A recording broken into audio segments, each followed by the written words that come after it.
Hey guys, what's going on? This is Rahj and Preston with the Final Word Pacers podcast. New episodes every Monday. And we just got done watching Aaron NeSmith's exit interview. And he said some pretty interesting things. Did you think it was a pretty good exit interview? It was a pretty good exit interview. Seemed pretty chill, pretty cool. Yeah, I agree. Really well. Definitely pretty chill, pretty cool. But he said some very interesting things that me and Preston kind of wanted to talk about. So one thing I wrote down that he said was all he wanted was the opportunity, just the opportunity to play. So if you guys know just like about anything in life, if you don't get a chance to use your skills, they will diminish and eventually disappear. And that's honestly what happens to a lot of these NBA players. They have these skills, but they're on the bench and they don't have the opportunity to use their skills. Yeah. And they can't refine their skills.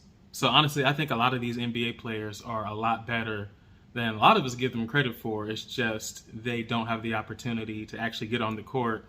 And that's definitely one thing you get when you come and play with the Indiana Pacers. Would you agree? Yeah, like Mac McClung, for example, too. Like, he was in the G League or something, or getting switched around teams. I don't know the full story, but like, and then he showcased himself in the Rising Stars and in the dunk contest, and everybody's like, "Oh, Mac McClung, this guy's been ride the bench and playing G League," and like, never knew stuff about him. And then he just starts flying way above the rim at like looks like 6 foot. I'm like, yeah, so that was amazing, Mac McClung. So definitely excited for him, even though this is about Aaron NeSmith's.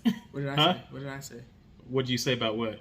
Oh, I thought you said like Mac McClung. Like no, I just said Mac McClung's exciting, but this is all about Aaron NeSmith. We'll talk about Mac McClung later. Yeah.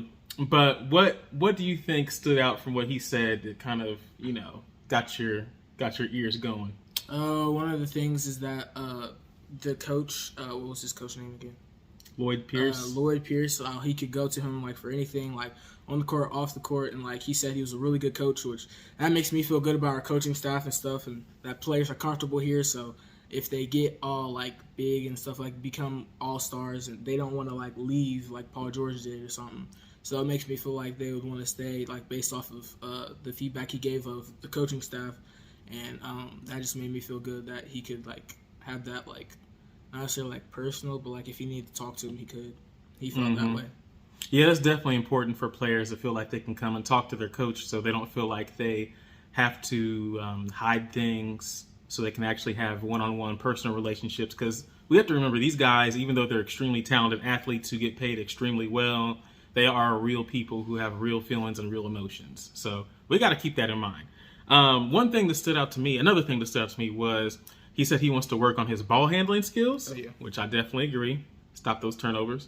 And also wants to work on his defense, which we can all agree, if you've watched the Pacers season, this last 2022-2023 season, we can firmly agree that the Pacers need to improve their defense. He wants to be able to stay in front of guys a whole lot better, and then also just improve his ability to stretch the floor also on the offensive end. Yeah.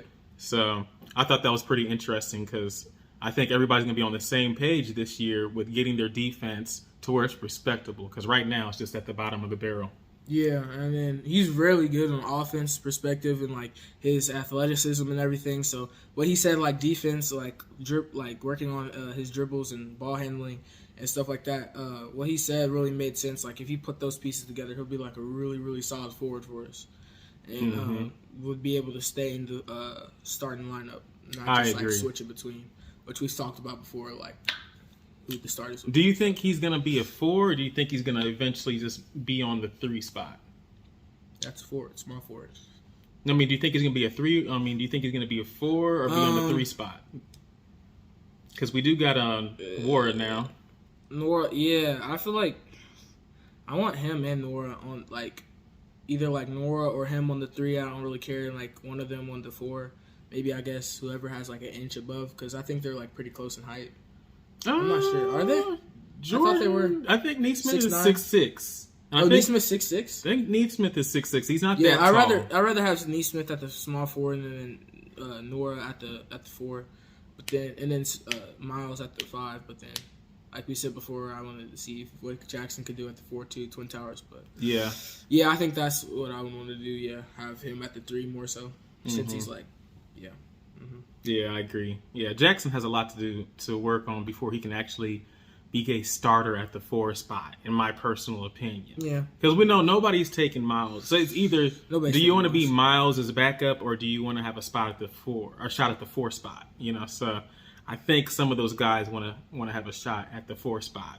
But yeah, we're not going to keep this too long. But yeah, one thing he said, he thinks that the Pacers have an extremely bright future coming up forward, and I highly agree. I've been talking to guys left and right about this team, and a lot of people are excited. If you've been paying attention to the Pacers, you have a lot to be excited about.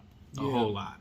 Yeah, and he said, like, if it wasn't for that losing streak that they had of, like, I don't know, 12 games? I don't know. Yeah, it was like 12 games. 12 games. He's like, that streak hit us pretty hard, and, like, if we didn't have that streak, we would have still been playing today. That's what he said, like, playing in the playoffs, which I 100% agree, because 12 games down the drain, like, that's a big like gap you have to fill, and they were trying to come back and fill it, but players kept getting hurt and like stuff kept happening. So if they didn't have that plus players getting hurt, I think they could still they could definitely be in the playoffs right now. But you know, that's why he said that they have a really bright future, because if something like that doesn't happen again, I mean, they're definitely going to be in the playoffs next year. I agree. My opinion as well. Well, guys, hopefully you've enjoyed this pod snippet. It's not the podcast. The podcast is released on every Monday. When the season kicks off again, we'll probably do it more frequently. But now for the summertime, catch us on Mondays. Check out our Pacers website, pacersfinalword.com. And we'll see you guys next time. See ya. Peace. Hey guys, we hope you've enjoyed this podcast snippet. If you'd like to continue the conversation with Preston and I, just click on the next video. But always be sure to like, share, subscribe, and hit that bell icon so you'll be automatically notified each time we release a new episode. But until then, Martin says...